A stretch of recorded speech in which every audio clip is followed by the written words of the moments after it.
has nothing to do with race. This has everything to do with blacks really not having any honor. Crystal is right. Like, this is just bad luck for Black people to celebrate that he was acquitted, even though most people believe that he probably did it. And money, fame, right. publicity, all of that was there. So, but what got lost ultimately were two dead people who were damn near decapitated. Yeah. It was, of course, OJ Simpson's passing. The juice. Right. What were you saying, Shelly? The juice was squeezed. Yeah. So, of course, this death, set off a firestorm within social media, kind of brought back up the infamous case that I mentioned from 1995, the OJ Simpson trial. I want you guys to take a look at this video of this CNN anchor. Look how she has framed this, and then I want to get your response. OJ Simpson was the leader of the civil rights movement of his era. You know, he wasn't a social justice leader, but he represented something for the Black community in that moment, in that trial, particularly because there were two white people who had been killed, and the history around how Black people have been persecuted during slavery. There were just so many layers. And I guess I would just close with this, is that there was racial tension then, there is racial tension now. It might not be the backdrop of the Trump campaign, but until this country is ready to actually have an honest conversation about the racial dynamics from our origin story till today, we will always have moments like OJ Simpson that manifest, and our country will always be divided if we don't actually deal with the issue of race. She's an idiot. Yeah, I was going to say that. So what is she talking about when she says, I want to start off with you, Shelly, when she says, until we have the reckoning of race in this country, we're going to have moments like the OJ Simpson case. Is she talking about we're going to have moments? What is she talking about? Yes, that's what she's talking about. She is, I don't know, I'm going to call her a cog, if you will. She's a cog for the left. And basically, she's telling us that there will be other moments to start race, if you will, race wars or racially motivated BLM type events. Yeah, we're going to get more. Remember, this is an election year. This is an election year. And I said before, don't underestimate the left's ability to manipulate, and particularly around race. Like you, I remember where I was when the OJ verdict. I was literally driving down south on Loch Raven Boulevard at the light, and the verdict came through right at, I think, Cold Spring and Loch Raven, or Belvedere and Loch Raven, and the verdict came through. This was a significant event. It did exacerbate, if you will, the division, the racial divide in America, and a lot of Gen Xers and baby boomers celebrated, Black people, they celebrated this man murdering, I'm going to say murdering because there's a difference between killing and murdering these two people. Yes, he was acquitted. And we can talk about that as we go along. Yes, he was acquitted. But for Black people, the fact that he got off and murdered two white people, it didn't matter. They just celebrated that a Black man basically beat the system. Yeah, I mean, this, along with the Rodney King trial, were two trials that did cause, or it was at least the narrative that it was revenge this trial was revenge for the Rodney King acquittals and police corruption more generally.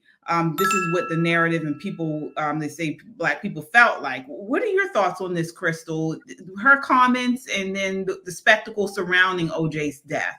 Yeah, this has nothing to do with race. This has everything to do with Blacks really not having any honor, because, okay, he was acquitted, but for them to make jokes about him actually killing two white people and think that it's funny and that somehow revenge or like just shows that there's like just shows a culture of just utter like dishonor. I mean, like, why would we celebrate that like it's cute and then get mad when somebody treats you like you said? Like, we got offended because Trump tried to sell us sneakers because we're so above that, but yet and still you're celebrating somebody that you believe is guilty of murder of two people, and I don't care for whatever reason. That is never okay.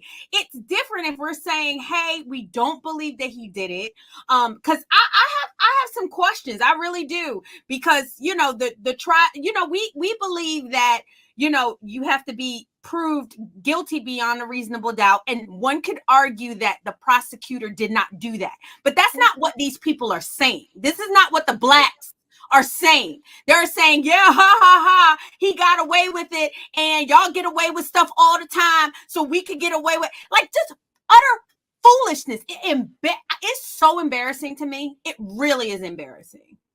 Yeah, what are your thoughts on this, Yana? Are you familiar with the case here? And if so, what do you think about the CNN comments? I mean, that was some kind of word salad. I couldn't really understand what the heck she was saying. Civil rights leader? What? Like, that is an insult to actual civil rights leaders and people who actually wanted to improve the lives of everyone and Black people in America. And to call someone who is, I mean, most likely murdered two people, that from when I looked into, I remember, I heard of this case, of course, when I came to America, and eventually I looked into it. I mean, to me, he did it. So, and it's like, why are you, like, how could you put someone like that at the same rank as some sort of civil rights leader? That is embarrassing to even say that. And so, Crystal is right. Like, this is just bad luck for Black people to celebrate that he was acquitted, even though most people believe that he probably did it. And so, just because he's Black, oh yay, like he got off. But the thing is that eventually, this kind of mentality is going to turn against the Black community. I mean, it's already turning against them. And all the actual leaders, people with honor who fought for equal rights for everyone, it's like we're just forgetting about them. Like, their contributions are no longer even valued.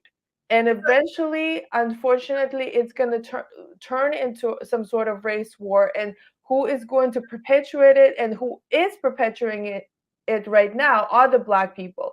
Black people are keeping racism alive. And it's bougie Blacks. It's bougie Blacks. Like, this girl worked for Barack Hussein Obama. I'm gonna keep saying it. She worked for him, and they will not have to suffer the consequences that these poor African Americans that ain't thinking about white folks, like, and they just keep pushing it, and it's so frustrating, because it's like, these are the people that people look up to. And she with her nappy weave, it's still weave, sis. It's still weave. You might as well get a yaki straight. It's weave, sitting up there on CNN and speaking for Black folks. And it's just like, girl. Because it's to keep their jobs alive. That's right. It's to keep their jobs. If there was no racism, if the relations improved between races in the country, a lot of people would lose their job. And not only that, but it's sad that we are here in 2024, and there are and I'm not going to say a segment. Black people idolize skin color. They idolize race. We are supposed to be a godly people, and yet there's an extreme idolatry of race. Exactly. And if we can't see it, then there's no help for us. And this is why you look at this OJ Simpson case, and they break it down in a racial way of Black against white, when really, if you really want to get into it, the case was about affluence, money in the system. Yeah. This man was able to pay for the top attorney. Absolutely. He was a rich man. OJ didn't even look at himself as black. He didn't Exactly. identify. That's the irony. I don't fault him. I don't fault OJ for hiring the best defense. This was the best defense. And I even from that time, initially when he first got off or when he was first arrested, there was this pall of disbelief across the country because, he was this famous football star. He was likable. He looked good. He had a very good career in the commercials, in the movies. So you didn't want to believe that he could do something this heinous, right? Yeah. After the trial, and then of course the trial turned into this racial divide, making Mark Furman the scapegoat. No, the prosecution did not prove their case. Johnny Cochran owned that courtroom. Yes, and of course, he became famous in all the other parts to that, along with the Kardashian father. Money, fame, publicity, all of that was there. So, but what got lost ultimately were two dead people who were damn near decapitated. Yeah, and that's what I think. Like, I think that is so dishonorable of Black people. Like, OJ didn't even say, he used to say, I'm not Black, I'm OJ. Like, he was with the whites. Like, and we hated that. Oh, but when he is accused of killing two white people, you're all of a sudden he the brother man. Like, that is a despicable way of thinking. And like you said, KJ, it's like an idol worshiper. And it's so stupid. Newsflash, geniuses, you didn't do a single thing to make your skin brown. You didn't accomplish anything. Your mama and daddy weren't great. God made you that way. You didn't